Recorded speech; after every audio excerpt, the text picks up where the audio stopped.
जय श्री कृष्ण मित्रों, आज आपको हम सुनाएंगे भगवान श्री कृष्ण के जन्म की पावन कथा। तो श्रीमद् भागवत महापुराण के अनुसार भगवान श्री कृष्ण जी का प्राकट्य कैसे हुआ था, भगवान कृष्ण जी का जन्म कैसे हुआ था, वह घटना वह कथा आज आपको हम सुनाएंगे। तो यह पावन कथा सुनने से भगवान श्री कृष्ण जी की कृपा से सभी पापों से मुक्ति मिलती है। भगवान कृष्ण जी की कृपा से कार्य क्षेत्र में उन्नति भी मिलती है। तो मित्रों, पूरे वीडियो को आप ध्यानपूर्वक देखेंगे तभी इसका संपूर्ण फल आपको मिलेगा। मित्रों, आप सभी का बहुत बहुत स्वागत है आपके अपने ही चैनल एस्ट्रो गुरुजी में। यदि आपने अभी तक हमारे चैनल को सब्सक्राइब यदि नहीं किया हो तो अभी सब्सक्राइब कर लें और बेल आइकन को अवश्य दबाएं, जिससे हमारे अगले आने वाले नए वीडियो की नोटिफिकेशन सबसे पहले आपके पास पहुँचे। आप नित्य नई ज्ञानवर्धक जानकारियाँ व नित्य का राशिफल हमारे चैनल से प्राप्त करते रहें। तो भगवान कृष्ण जी ने कैसे अवतार लिया था अथवा कैसे जन्म लिया, तो कुछ लोग सोचते हैं कि भगवान श्री कृष्ण हमारे जैसे ही माँ के पेट से पैदा हुए और हमारे जैसे ही मानव मनुष्य थे, परंतु वास्तविकता यह नहीं है। जन्म शब्द बनता है जनी धातु से और जनी का अर्थ है प्रादुर्भाव होना। प्रादुर्भाव माने कि प्रकट होना या दोबारा नए सिरे से अस्तित्व में आना।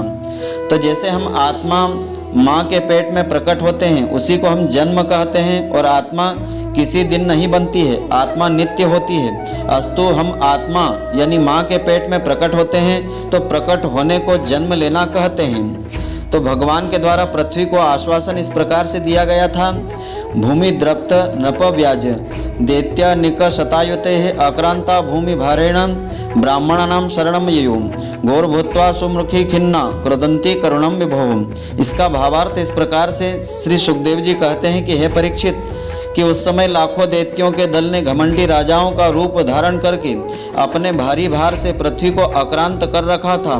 तो उससे त्राण पाने के लिए वह ब्रह्मा जी के शरण में पृथ्वी गई।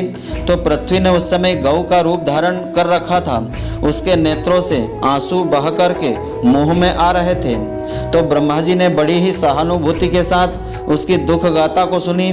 उसके बाद में भगवान शंकर स्वर्ग के अन्य प्रमुख देवता तथा गौ के रूप में आई पृथ्वी को अपने साथ लेकर के क्षीर सागर के तट पर सभी गए। तो क्षीर सागर के तट पर पहुंच करके ब्रह्मा आदि देवताओं ने पुरुष सूक्त के द्वारा परम पुरुष सर्व अंतर्यामी प्रभु की स्तुति की। स्तुति करते करते ब्रह्मा जी समाधिस्थ हो गए। उन्होंने समाधि अवस्था में आकाशवाणी सुनी। इसके बाद जगत के निर्माणकर्ता ब्रह्मा जी ने देवताओं से कहा कि देवताओं, मैंने भगवान की वाणी सुनी है, तुम लोग भी उसे मेरे द्वारा अभी सुन लो और फिर वैसा ही कर्म करो। उसके पालन में विलंब नहीं होना चाहिए। तो भगवान को पृथ्वी के कष्ट का पहले से ही पता है, वे ईश्वरों के भी ईश्वर है। अतः अपनी काल शक्ति के द्वारा पृथ्वी का भार हरण करते हुए वे जब तक पृथ्वी पर लीला करें तब तक तुम लोग भी अपने अंशों के साथ यदुकुल में जन्म लेकर के उनकी लीला में सहयोग करना। फिर गोपियाँ तथा उनकी प्रियतमा श्री राधा जी ने जन्म ग्रहण किया। फिर भगवान ने अपनी योग माया शक्ति को बुलवाया और भगवान शेष अर्थात बलराम जी का जन्म हुआ।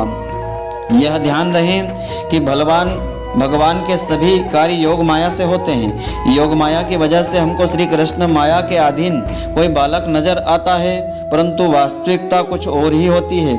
तो विस्तार से हम देखें तो भगवान भक्तों को अभय देने वाले हैं। वे सर्वत्र सब रूप में व्याप्त हैं, उन्हें कहीं आना जाना नहीं है। इसलिए वे वासुदेव जी के मन में और अपनी समस्त कलाओं के साथ प्रकट हो गए।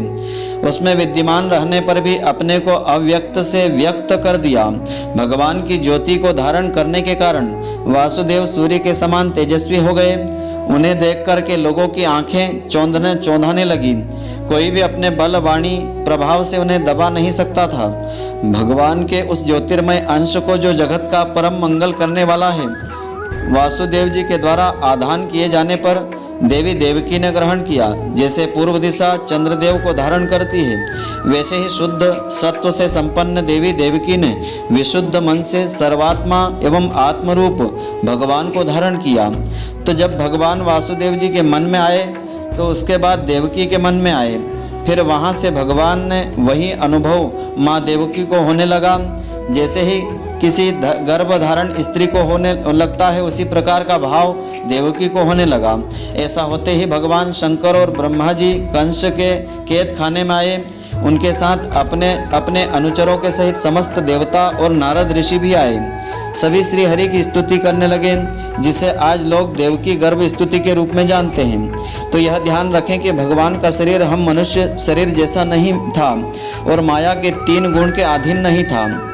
तो इस बारे में विस्तार से हम जानते हैं। श्री सुखदेव जी कहते हैं कि परीक्षित, जब समस्त शुभ गुणों से युक्त बहुत सुहावना समय आया, रोहिणी नक्षत्र था, आकाश के सभी नक्षत्र ग्रह और तारे शांत सौम्य हो रहे थे, दिशाएं स्वच्छ और प्रसन्न थी, निर्मल आकाश में तारे जगमगा रहे थे, पृथ्वी के बड़े बड़े नगर, छोटे छोटे गांव, अहीरों की बस्तियां और हीरे आदि की खानें मंगलमय हो रही थी, नदियों का जल निर्मल सा हो गया, रात्रि के समय भी सरोवर में कमल खिल रहे थे, वन में वृक्षों की पत्तियां रंग बिरंगे पुष्पों के गुच्छों से लद गई थी, कहीं पक्षी चहक रहे थे तो कहीं भंवरे गुनगुना रहे थे।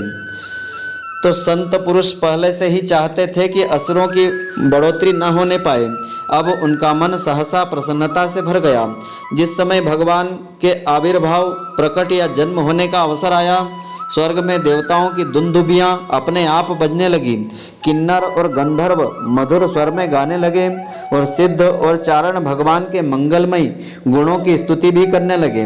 विद्याधरियों अप्सराओं के साथ नाचने लगी। बड़े बड़े देवता ऋषि मुनि आनंद से भरकर पुष्पों की वर्षा करने लगे। जल से भरे हुए बादल समुद्र के पास जा करके धीरे धीरे गर्जना करने लगे थे। तो जन्म मृत्यु के चक्र से छुड़ाने वाले जनार्दन के अवतार का समय निशीथ काल, चारों ओर अंधकार का साम्राज्य था। उसी समय सबके हृदय में विराजमान भगवान विष्णु देव रूपिणी देवकी के गर्भ से प्रकट हुए। जैसे पूर्व दिशा में 16 कलाओं से पूर्ण चंद्रमा का उदय हो गया हो। वसुदेव जी ने देखा कि उनके सामने एक अद्भुत बालक है। उसके नेत्र कमल के समान कोमल और विशाल है।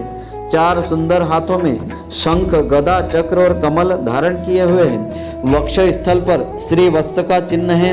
अत्यंत सुंदर स्वर्णमयी रेखा है। गले में कौस्तुभ मणि झिलझिला रही है। वर्षाकालीन मेघ के समान सुंदर श्यामल शरीर पर मनोहर पीतांबर फहरा रहा है। बहुमूल्य वैदुर्य मणि के किरीट और कुंडल की कांति से सुंदर सुंदर घुंघराले बाल सूर्य की किरणों के समान चमक रहे हैं। कमर में चमचमाती करधनी की लड़ियां लटक रही है। बाहों में बाजूबंद और कलाइयों में कंकण शोभायमान हो रहे हैं। इन सब आभूषणों से सुशोभित बालक के अंग अंग से अनोखी छटा छिटक रही है। जब वासुदेव जी ने देखा कि मेरे पुत्र के रूप में स्वयं भगवान ही आए हैं, तब पहले तो उन्हें असीम आश्चर्य हुआ, फिर आनंद से उनकी आंखें खिल उठी। उनका रोम रोम परमानंद में मग्न हो गया। श्री कृष्ण जन्मोत्सव मनाने की उतावली में उन्होंने उसी समय ब्राह्मणों के लिए 10,000 गायों का मन में संकल्प लिया। तो हे परीक्षित, भगवान श्री कृष्ण अपनी अंग कांति से सूतिका ग्रह को जगमगा रहे थे। जब वासुदेव जी को यह निश्चय हो गया कि ये तो परम पुरुष परमात्मा ही है, तब भगवान का प्रभाव जान लेने से उनका सारा भय जाता रहा, उनका डर दूर हो गया। अपनी बुद्धि स्थिर करके उन्होंने भगवान के चरणों में अपना सिर झुका दिया और फिर हाथ जोड़ करके वे भगवान से स्तुति करने लगे। माता देवकी ने कहा कि हे प्रभु, आप है भक्तों के भयहारी और हम लोग इस दुष्ट कंस से बहुत भयभीत हैं, अतः आप हमारी रक्षा कीजिए। आपका यह चतुर्भुज दिव्य स्वरूप ध्यान की वस्तु है। इसे केवल मांस मज्जामय शरीर पर ही दृष्टि रखने वाले देहाभिमानी पुरुषों के सामने प्रकट मत करिए। तो माता देवकी ने कहा कि हे विश्वात्मन, आपका यह रूप अलौकिक है। आप शंख, चक्र, गदा और कमल की शोभा से युक्त अपना यह चतुर्भुज रूप छिपा लीजिए। प्रलय के समय आप इस संपूर्ण विश्व को अपने शरीर में वैसे ही स्वाभाविक रूप से धारण करते हैं जैसे कोई मनुष्य अपने शरीर में रहने वाले छिद्र रूप आकाश को। तो वही परम पुरुष परमात्मा आप मेरे गर्भवासी हुए। यह आपकी अद्भुत मनुष्य लीला नहीं तो और क्या है। माता देवकी के कहने का तात्पर्य यह है कि महाप्रलय में अनंत कोटि ब्रह्मांड भगवान के महोदर पेट में रहता है। वो भगवान मेरे गर्भ में नहीं है, यह मैं जान गई। भगवान ने कहा कि मैंने तुम्हें अपना यह रूप इसलिए दिखला दिया है कि तुम्हें मेरे पूर्व अवतारों का स्मरण हो जाए। यदि मैं ऐसा नहीं करता तो केवल मनुष्य शरीर से मेरे अवतार की पहचान नहीं हो पाती। तुम दोनों मेरे प्रति पुत्र भाव तथा निरंतर ब्रह्म भाव भी रखना। इस प्रकार वात्सल्य, स्नेह और चिंतन के द्वारा तुम्हें मेरे परम पद की प्राप्ति होगी। श्री सुखदेव जी कहते हैं कि भगवान इतना कह करके चुप हो गए। अब उन्होंने अपनी योग माया से पिता माता के देखते देखते तुरंत एक साधारण शिशु का, एक बालक का रूप धारण कर लिया। तब वसुदेव जी ने भगवान की प्रेरणा से अपने पुत्र को लेकर सूतिका ग्रह से बाहर निकलने की इच्छा की। उसी समय नंद की पत्नी यशोदा के गर्भ से उस योग माया का जन्म हुआ, जो भगवान की शक्ति होने के कारण उनके समान जन्म रहित थी। यह ध्यान रहे कि जैसे भगवान श्री कृष्ण का जन्म हुआ, वैसे ही भगवान की शक्ति योग माया का जन्म हुआ, क्योंकि सुखदेव जी स्पष्ट रूप से कहते हैं कि नंद की पत्नी यशोदा के गर्भ से उस योग माया का जन्म हुआ, जो भगवान की शक्ति होने के कारण उनके समान ही जन्म रहित है, अजन्मा है। तो भगवान के समान कोई वस्तु नहीं है। इसलिए अगर कोई वस्तु भगवान के समान ऐसा लिखा है या दिखाई दे तो उसे भगवान ही मानना चाहिए। फिर द्वारपाल वहाँ सो जाते हैं। वासुदेव जी श्री कृष्ण जी को यमुना पार करके यशोदा जी की पुत्री योग माया से बदल करके वापस कंस के कैद खाने में लेकर के आ गए। जैसे ही श्री कृष्ण जी का जन्म हुआ था, वैसे ही भगवान श्री राम का जन्म हुआ है। परंतु फिर भी लोग राम और कृष्ण में अंतर मानते हैं तथा भेद बुद्धि लगाया करते हैं। तो राम और श्री कृष्ण में कोई अंतर नहीं है। तो मित्रों, आशा करता हूँ कि आपको हमारी यह ज्ञानवर्धक जानकारी पसंद आई होगी। यदि आपको पसंद आई हो तो आप हमारे वीडियो को लाइक व शेयर अवश्य करें। धन्यवाद। जय श्री कृष्ण मित्रों, फिर मिलेंगे।